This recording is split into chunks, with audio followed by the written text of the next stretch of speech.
Hello there folks, Zoe here. Now, due to many crashes, I will be unable to show you the first 10 minutes of the Desert Palace quest. Basically, we met the wonderful Kuja after the worst break-in attempt ever devised, and after himself and Zidane went at it, all like, Kuja, Zidane, Snake, Liquid, Ocelot, and some other business where basically sat there and glared at each other, we were sent on a nice trip on an airship, and then my game crashed. Repeatedly. Which I think I took pretty well, to be honest with you. Right. But yes, so basically, that's my little explanation why you won't see the beginning of this over, and now, your scheduled episode. Do you have the time to listen to me whine about nothing and everything all at once? Hello there folks, and welcome back to another Let's Play for Final Fantasy IX. Massive Crashing Edition, yay! Yeah, but I'm now going to attempt to show you all what you'll actually need to complete this. This is the party setup I'm using. Well, I'll explain more in the next set, assuming I actually get there at any point. But yes, this is the levels I'm using. You could actually do it at lower levels than this. I think the lowest I've personally seen would have been Moogle's live run, where he did this at level 27, I think. But anyway, basically, you're going to need some various abilities to do this. If I've actually got them, that would help. Nope, that's not one. Nope, that's not one either. Basically, the boss of this area is a big fan of using confusion magic. So make sure everyone has equipped the clear-headed ability. If I can figure out what the fuck gives you clear-headed. Nope, that's not it. No. Ah, there we go. Okay, so green berets. Presuming you've been following all the other stuff I've been doing, you should have plenty of this stuff, because you'll have lots of money and you've been buying all of this stuff on the off chance it might prove useful. So, clear-headed? Check. Right, I need to equip everyone else while I'm here, don't I? This is going to be the first and probably last time I'll make use of the optimize function. Basically, I'm just getting lazy at this point. I've replayed this section of the game. This would be time number 13 so far. I kid you not. Really. It's quite frank, ridiculous. So basically I'm just going to equip them with stuff that raises defense. There is more or less, apart from the boss, there is pretty much nothing in this entire area that uses magic, because it's, you know, an anti-magical field going on. So as a result, you need to focus on upping your physical defenses and attacks. So you'll need, like I say, clear-headed to avoid being put into confusion by the boss. I've got auto life there, as you see. Well, I'm learning auto life anyway. God. Actually, I've got to try and remember to unequip that before the end of the game. Well, the end of this level anyway. Right, has everyone got what I want? I'm not learning anything in particular for you, am I? Do you need a green beret? I think you do. I know this is a terribly interesting start to it all, I'm sure you'll agree. But yes, that's what you need, clear-headed. So let's rock and roll, shall we? Okay. Right, that should do it. Okay, so I'm working with level 38, 37, 32, and 32. Let's rock and roll. Now, I am going to aim to do the entire of Oeilvert in around about 25 minutes. So let's see if we can actually do that, shall we? Open sesame. No way I can open a door this big. That's a crappy sound effect. I have to make sure to replace that later on. That was horrible. Don't know what's in there. Let's go check it out. Not really sure what the hell that line's all about, if I'm perfectly honest. Now if I do this fast enough, I should never encounter a single enemy. Let's see if I can pull it off, shall we? Now I'm going to run straight past the treasure chest, because I already have a save point long after this that has, well, all of the items in here. Wow. The one over there is an elixir. I think one of the two in this room is Gaia gear. Can't remember which one, but feel free to check it out yourselves. Inside this room, there we go, will be the shield armor over there and diamond sword to the bottom right. This is a planet? Oh, actually it's a hologram. Keep up. Wow. Well, that just come float up.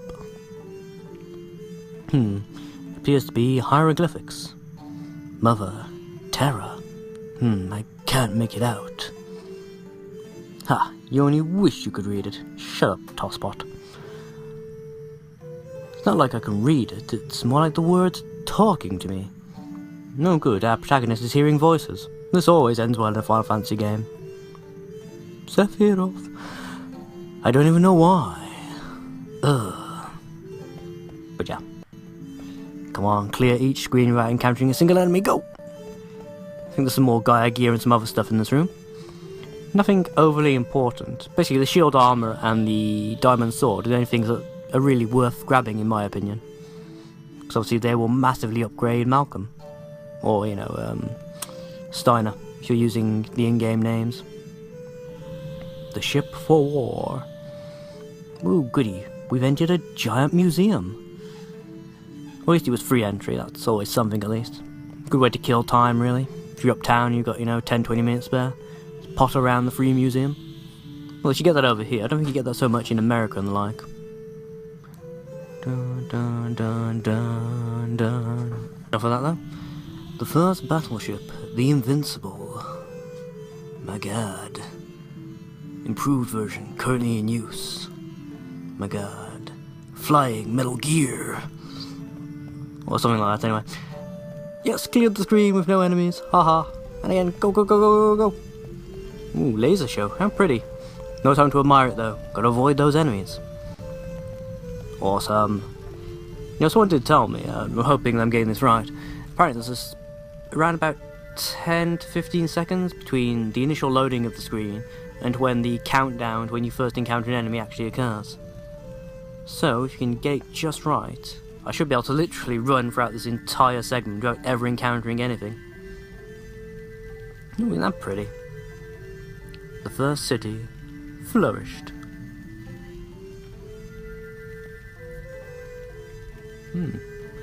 Soon began to decline. Oh well, it always happens. I'm pretty sure that's a picture of Midgar it just showed too.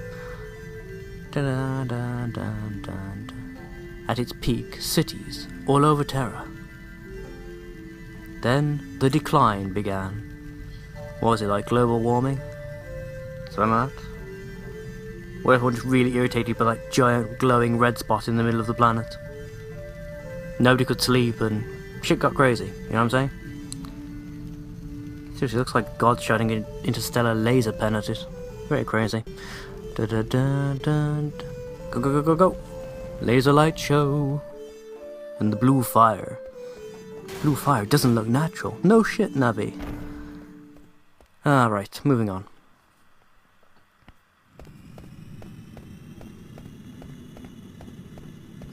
This is a very scary room. Every museum needs this. Ah yes, and now we come to the scary room. Fuck. You're really picking a fight with a talking wall? Really? Really? Wait, it's saying something. Is it so? Visitors, climb atop the stone. Well, of course. Always do exactly what the giant talking face on the wall tells you to. In my opinion, anyway. I guess it's speaking directly into our minds. Well, let's go. What's the worst that could happen? Yeah, don't answer that.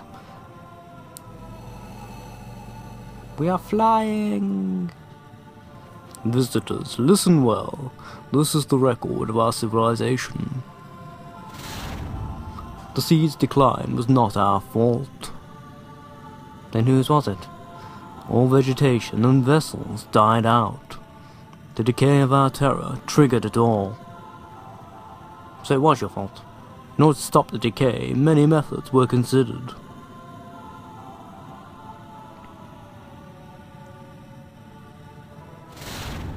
Ultimately, the best minds of terror civilization gathered, had one hell of a piss-up, then attempted a final resuscitation, attempted on the mother continent. Unfortunately, it didn't work. In fact, it may have actually made things worse. Oh dear. Anyway, new subject was selected. After 4 tremendous sacrifices, eternal prosperity seemed within reach. Flora and fauna were revived, but still in stasis. Final results are still pending.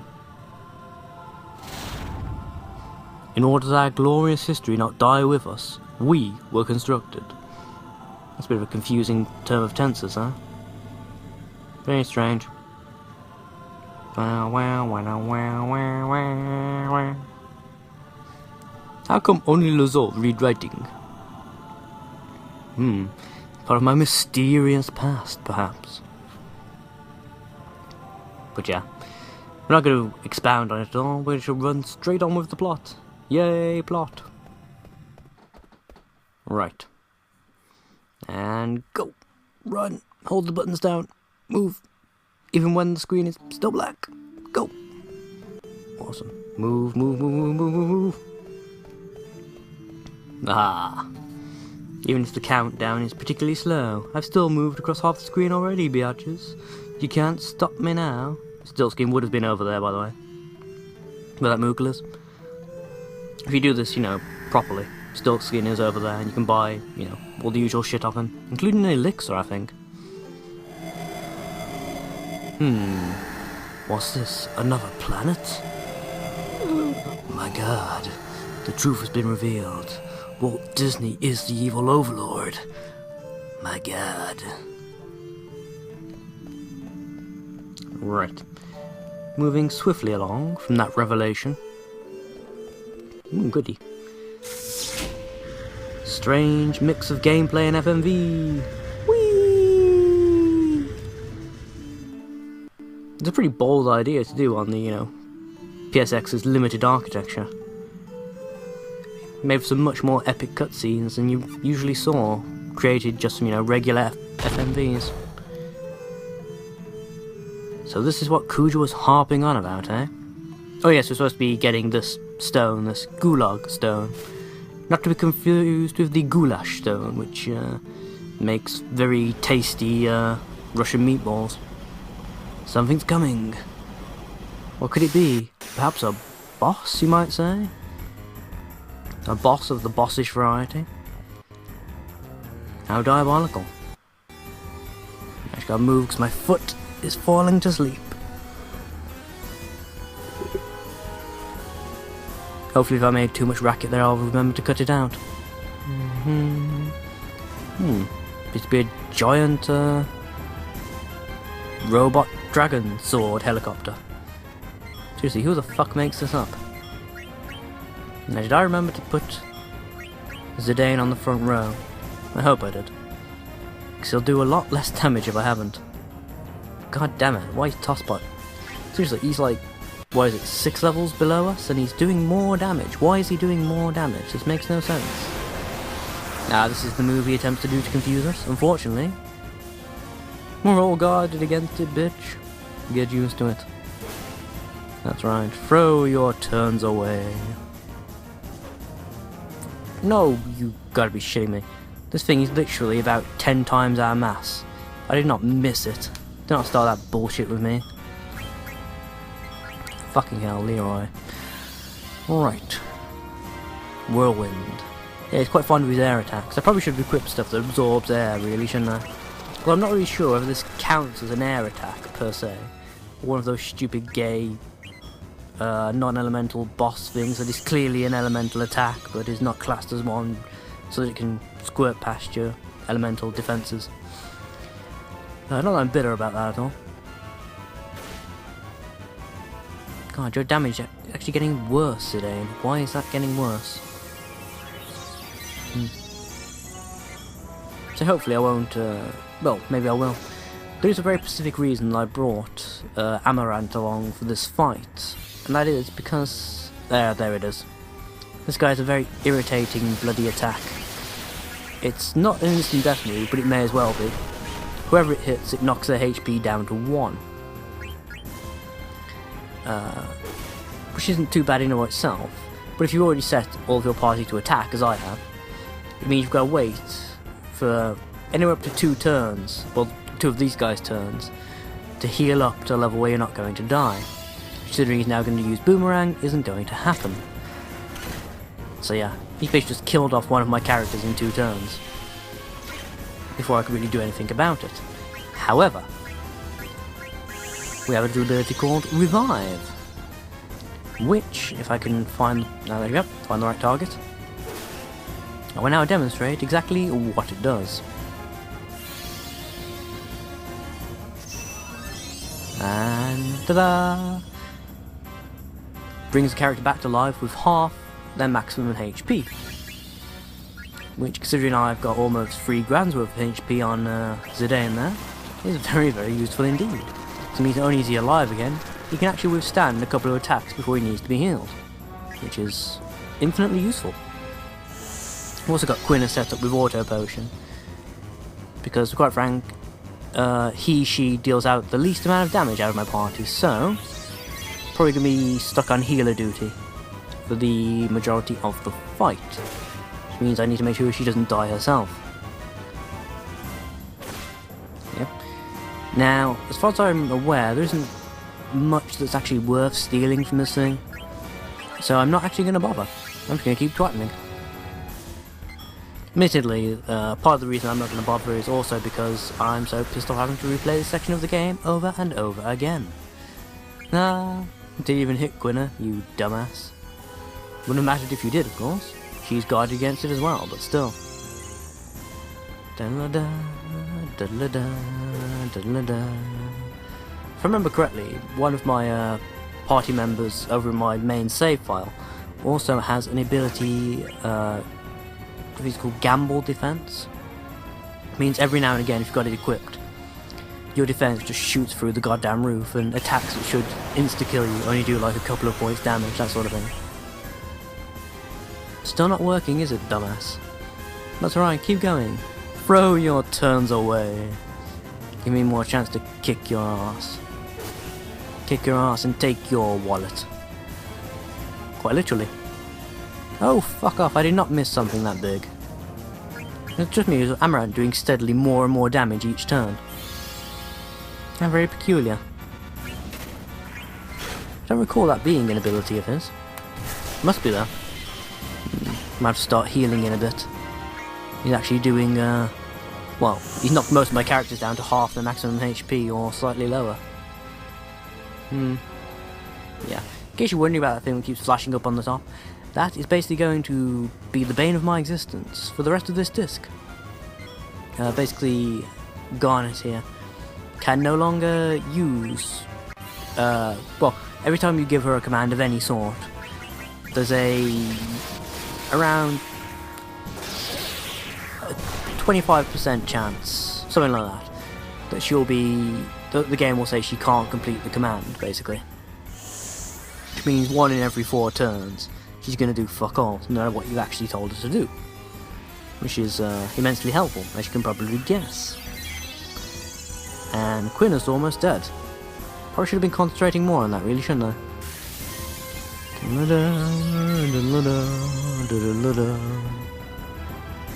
Though in all fairness, I've been trying to get this working when I probably should have just given up and gone did a bit more Psychonauts. That is the next in order to be released.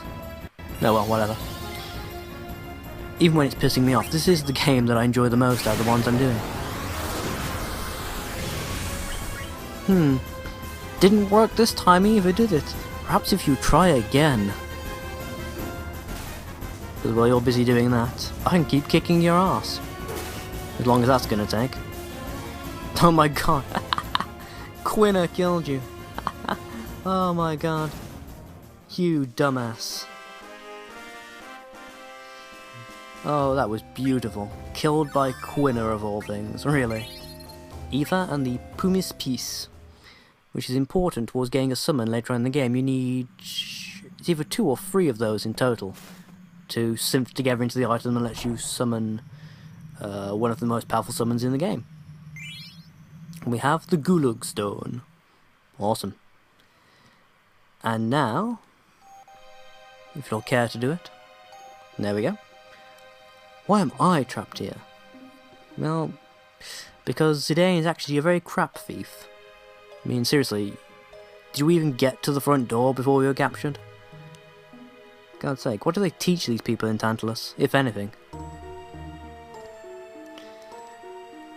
Trying to appeal to a sense of dignity, or propriety, didn't seem to work there, Terry. I hope Lazo and the others are alright. Yeah, we're fine. We're kicking ass and taking names. I suppose we're sort of story-bound to come and get you. How'd you like the special sweets I reserved for each of you? Not very well, thank you. Very metal. By the way, Lazo is out running an errand for me in return for your safety. Okay. But I hate keeping promises. And I so love deceit. So I thought I would give you a special death to remember me by. My palace is home to a magnificent hourglass. As its sands fall, the floors of your rooms will slowly open. Well, isn't it a fabulous idea? God, you're so camp. Your lives will be spared if the hourglass is reset. If Lazo comes back in time, that is. Oops, just 10 more minutes. Better start praying. Farewell, my sweet, lovable morons. What? Help, help, shit, help. Of such exclamations. Yeah, I've already read that. Don't need to do it again? We get it. Bitch be crazy. That bastard Gorgia. That does it, Ribbit. If I don't save them, no one will.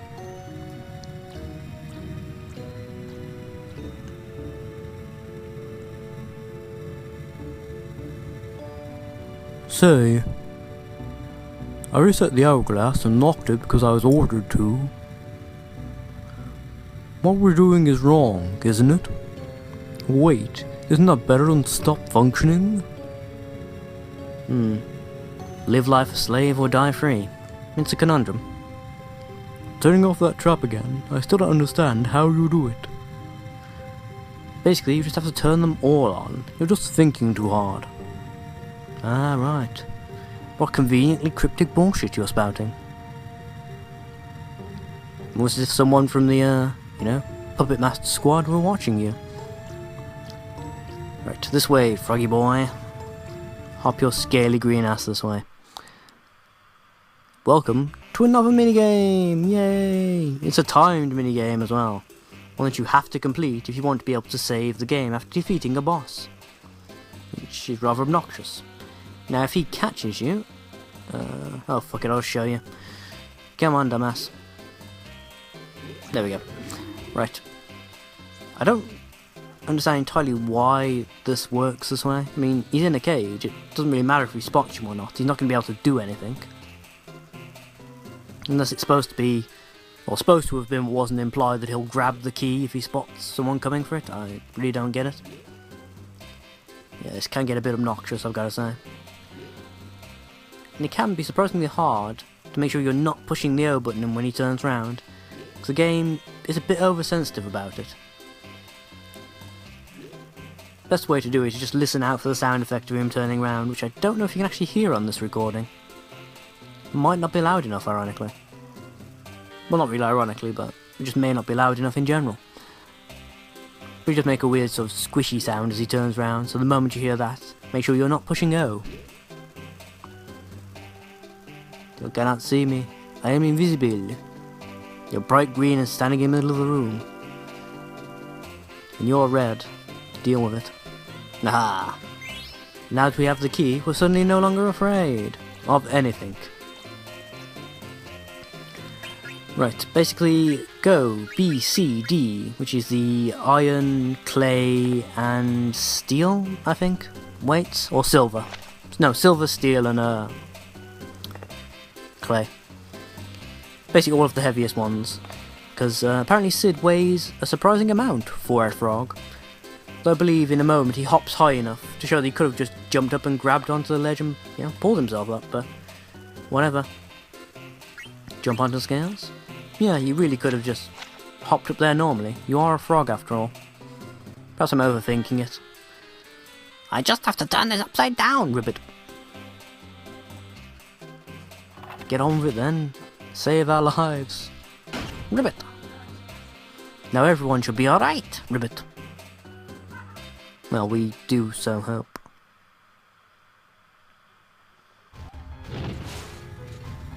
I thought I was a goner. Oh, ye of little faith. Thank goodness we made it. Ah, you all made it, Ribbit. Yeah, that's what we just said. Huh? You saved us? Yes, I'm the pissing regent. Don't be so surprised. It wasn't easy, mind you, but we can no time to celebrate, Ribbit. Yeah. There we go. I heard the 2 black mages, Ribbit, so there's some kind of trap up ahead. They said, You basically just have to turn them all on. whatever that means, Ribbit. No, sorry. Rock and roll, Sid. However, there's one thing we have to do first. With the power of teamwork, we must go and save. Well, I say we go and save it. We take you to where I've already saved it. Just so there's some sort of continuity between this and the next episode. Yay! Continuity! So yeah, here we are. Thank you all for watching. And myself and this Moogle and Terry and everyone else, in fact, shall see you all next time. Till then, folks, bye-bye.